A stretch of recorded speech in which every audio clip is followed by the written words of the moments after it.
تمام دیکھنے اور سننے والوں کو پیار بھرا سلام۔ یزید کا دربار دلہن کی طرح سجا ہوا تھا۔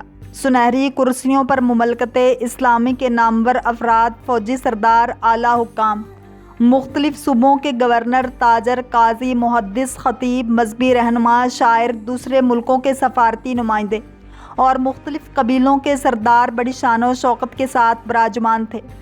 سامنے اونچی جگہ پر شاہی تخت رکھا تھا، اس کے پایوں میں ہیرے جواہرات جڑے ہوئے تھے۔ تخت پر دنیا کا ظالم ترین انسان بڑی شان و شوکت کے ساتھ ریشمی تکیوں کا سہارا لیے بیٹھا تھا۔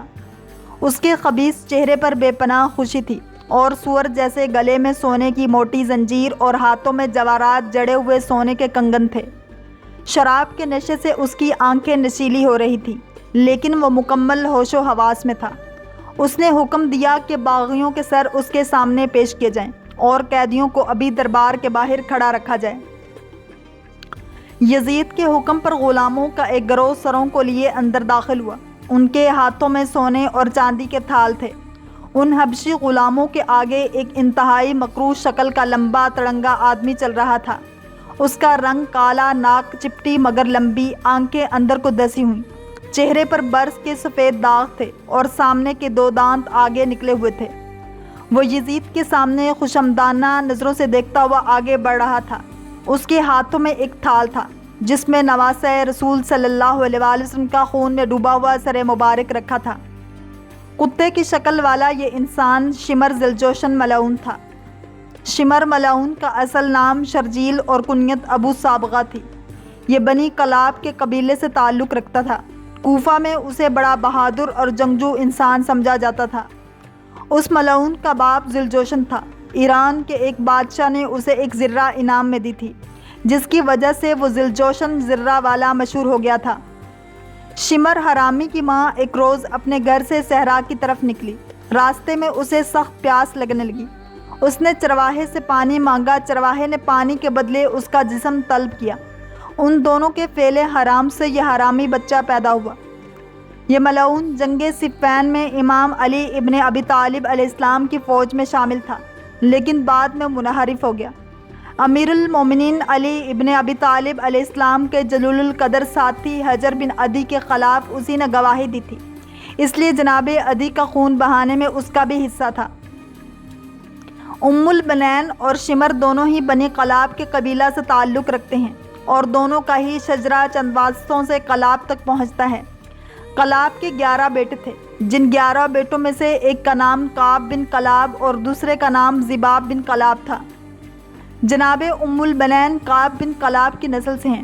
شمر ذباب بن کلاب کی نسل سے تھا۔ شمر نے جب ابن سعد کو قتال پر آمادہ دیکھا تو لشکر امام حسین علیہ السلام کے قریب آ کر آواز دیتا ہے کہ میری بہن کے بیٹے عبداللہ، جعفر، عثمان اور عباس کہاں ہیں؟ چونکہ ان چاروں بھائیوں کی والدہ ام البنین بنت حزام بھی بنی کلاب کے ہی قبیلہ سے تھیں۔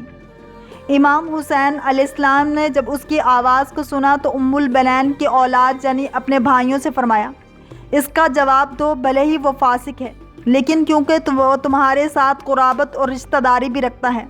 پھر ان سعادت مند بھائیوں نے اس شقی سے کہا، تمہارا کام کیا ہے؟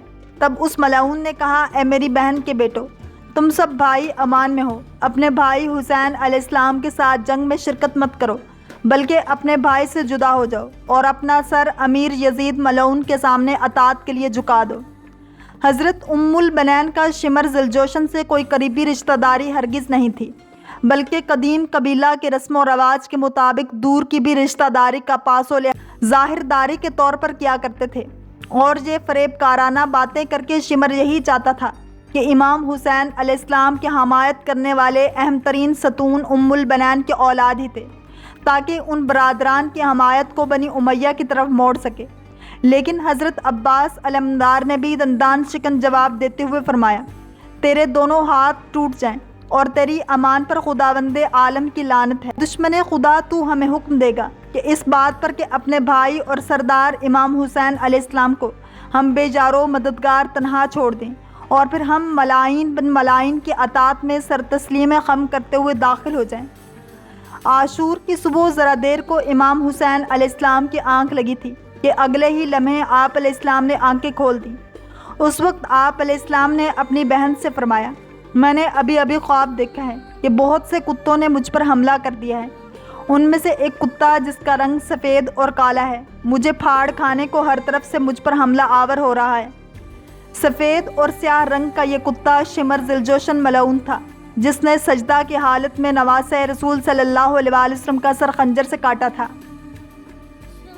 شمر ملعون نے بڑے فخر کے ساتھ امام حسین علیہ السلام کا سر مبارک یزید کے سامنے رکھا۔ میرے اس تھال کو سونے چاندی سے بھر دے کہ میں وہی ہوں جس نے حسین علیہ السلام جیسے عظیم انسان کو قتل کیا ہے۔ میں نے اس بادشاہ کو قتل کیا ہے جو ماں اور باپ دونوں کی طرف سے سب انسانوں سے زیادہ عظیم تھا۔ یزید نے امام حسین علیہ السلام کے سر مبارک کو بالوں سے پکڑ کر اٹھایا اور واپس سونے کے تھال میں رکھ دیا۔ اس کے خبیث چہرے پر خوشیاں ناچ رہی تھیں۔ یزید نے اشارہ کیا اور شمر حرامی نے سر تخت کے نچلے حصے پر رکھا اور خود ایک کونے میں جا کھڑا ہوا۔ یزید نے تخت کے نیچے اپنے قدموں میں رکھے ہوئے سر مبارک کو دوبارہ بالوں سے پکڑ کر اٹھایا۔ اس کے منہ سے ایک کہکہ بلند ہوا اور شراب کی بدبو ارد گرد پھیل گئی۔ یزید اپنے درباریوں کی طرف دیکھ کر بولا، حسین علیہ السلام فخر کیا کرتے تھے کہ میرے باپ یزید کے باپ سے اور میری ماں یزید کی ماں سے افضل ہے۔ تو جہاں تک حسین علیہ السلام کے باپ کا تعلق ہے، دنیا جانتی ہے میرے باپ نے حسین علیہ السلام کے باپ کو شکست دے دی تھی۔ ہاں، اس بات کو میں مانتا ہوں کہ حسین علیہ السلام کی ماں میری ماں سے ضرور افضل ہے۔ یزید نے سر حسین علیہ السلام کو دوبارہ تھال میں رکھ دیا۔ دربار پر سناٹا طاری تھا۔ ایک انجانی طاقت تھی جس نے درباریوں کے چہروں کی مسکراہٹ چھین لی تھی۔ یزید نے دربار کے سناٹے کو محسوس کیا اور امام حسین علیہ السلام کے سر مبارک کو اٹھا کر تخت پر رکھ لیا اور ایک چھڑی نواسہ رسول صلی اللہ علیہ وآلہ وسلم کے دانتوں پر مارنے لگا اور کہنے لگا، یہ سر کتنا حسین ہے جو ہاتھوں میں چمکتا ہے، ایسا لگتا ہے جیسے دونوں طرف سے گلاب کے پھولوں میں گرا ہوا ہے۔ حسین ابن علی علیہ السلام کا خون بہا کر میرا دل ٹھنڈا ہو گیا ہے۔ میں نے اپنے بدلے لے لیے ہیں اور قرضہ بے باک کر دیا ہے۔ یہ کہتے کہتے اس نے سید الشہداء امام حسین علیہ السلام کے دانتوں پر زور سے چھڑی ماری۔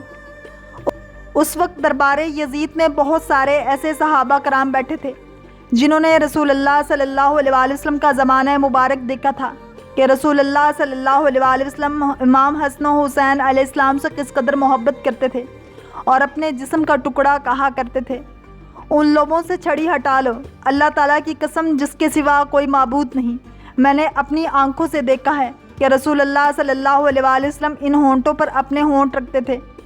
یہ کہہ کر وہ رونے لگے۔ یہ سن کر ابن زیاد کی غضب کی کوئی حد نہ رہی۔